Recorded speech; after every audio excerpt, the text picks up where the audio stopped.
Hello students. So today we will be discussing about the Stefan Boltzmann apparatus.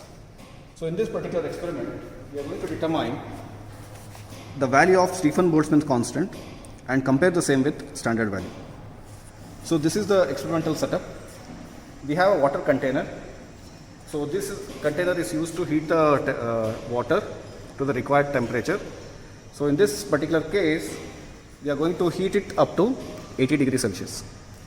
So this temperature can be recorded using this particular setup T1, and over here we have a knob to open so that the heated water flows into this container.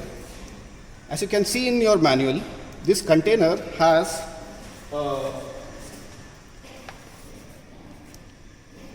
hemisphere,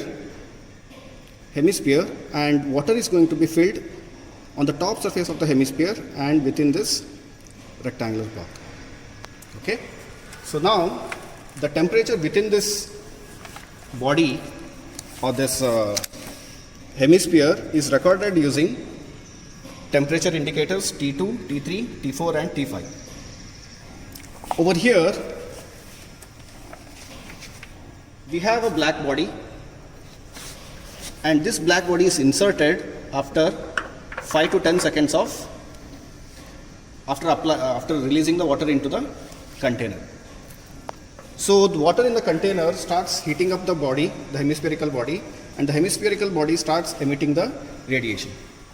So this radiation can be recorded using the option T6. So this is the standard setup, and once you have inserted, after 5 seconds you can switch on the buzzer at an interval of every 5 seconds. You can start with 5, 10, 15, 20, 25 and 30.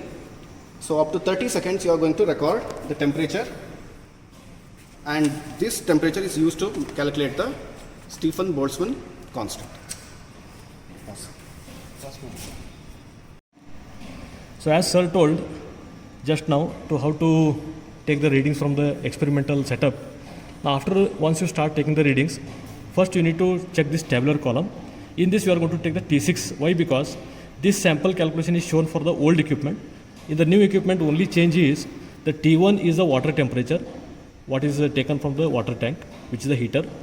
T2, T3, T4, T5 are the temperatures on the hemispherical surface, which are mounted, the thermometers are mounted on the hemispherical surface. From that we are going to get T2 to T5 temperatures.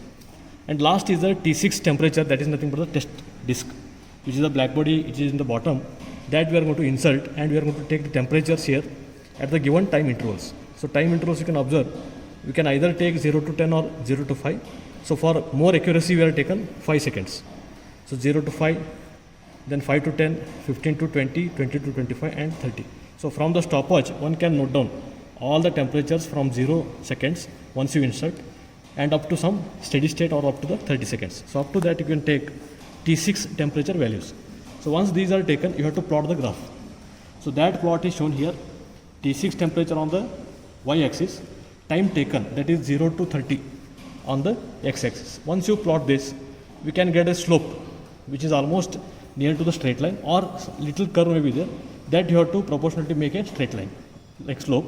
In that one can find out what is the delta T and delta temperature for a given set of readings, any slope you can get, and from that you can substitute in this equation which is required for the Stefan Boltzmann constant. So that actual equation you know to substitute the Stefan Boltzmann constant, but in this experiment we need to find out what is the constant of Stefan Boltzmann equipment by the equipment. So that is given by mass of the test piece. S is the specific heat of the testing black body. dt by dt or the change in temperature versus change in time at a given time interval, that is found from the graph given, divided by AD. So this is the disk area. Then difference of the temperatures. So this is very important. Here one should not do any mistakes. So TA is the average temperature of the hemispherical surface.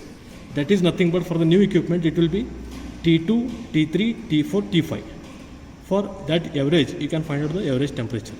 So whichever of the higher temperatures that you can take for the average temperature for finding TA. T6 is nothing but the test disk temperature. The test disk temperature which is found out from the bottom by this calculation, that you can note down, and you can find out the Stefan-Boltzmann constant.